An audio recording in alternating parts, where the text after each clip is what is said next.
माझे नाव आहे आनंदी उमेश शेट। आज मराठी राजभाषा दिनानिमित्त मी आपल्या सर्वांसमोर एक कविता सादर करत आहे। कवितेचे शीर्षक आहे मी मी मी कोण। मी आहे एक मुलगी, मी आहे एक मुलगी, पण हीच मुलगी आहे म्हणून नाकारली जाते। मी आहे एक स्त्री, एक आई म्हणून लेकरांसाठी देवता मानली जाते। या सर्व प्रवासात कुठे नकार तर कुठे मान सन्मान, या सर्व प्रवासात कुठे नकार तर कुठे मान सन्मान। कोणत्या भूमिका मी खऱ्या समजू?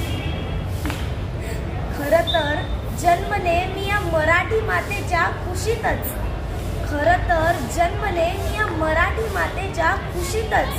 हीच शक्ती, हीच ओळख, हीच माझी मायभूमी, तिच्याच अभिमानाने मी उभी राहीन, नवी संस्कृती नवयुग घडवीन। पण या नवयुगाला घडवण्यासाठी खरं पाहता कोण आहे मी?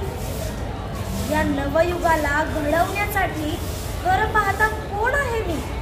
तर मीच इंदिरा देश चालवणारी, मीच कल्पना अवकाश गाठणारी, मीच किरण बेदी कायदा शिकवणारी आणि मीच लता सुरांनी जिंकणारी।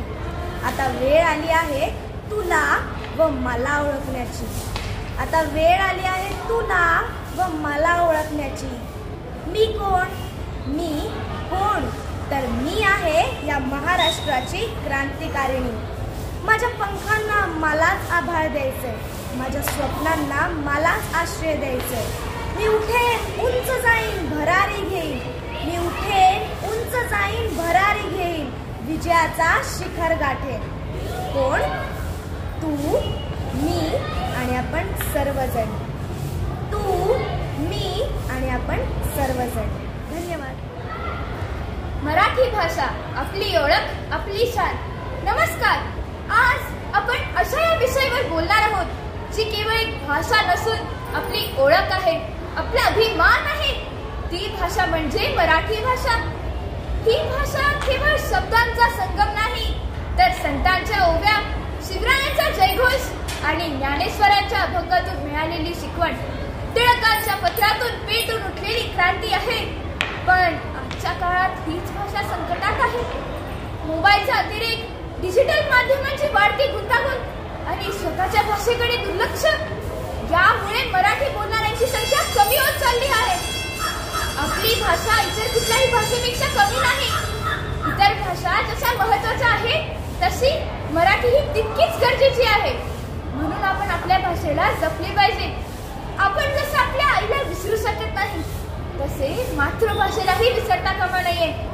हल्ली वेब सिरीज, हिंदी मराठी मिश्र संगीत यामुळे शुद्ध मराठी मागे पडते। त्यामुळे चांगल्या मराठी कलाकृतींना प्रोत्साहन द्या।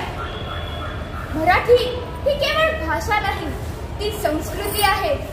आजही अनेक ठिकाणी आपण जय महाराष्ट्र, हर हर महादेव, छत्रपती शिवाजी महाराज की जय असे गरजतो, कारण ही भाषा आमच्या रक्तात आहे, आमच्या संस्कृतीचा अभिमान आहे आणि ती टिकवण्यासाठी आपणच पुढाकार घ्यायला हवा।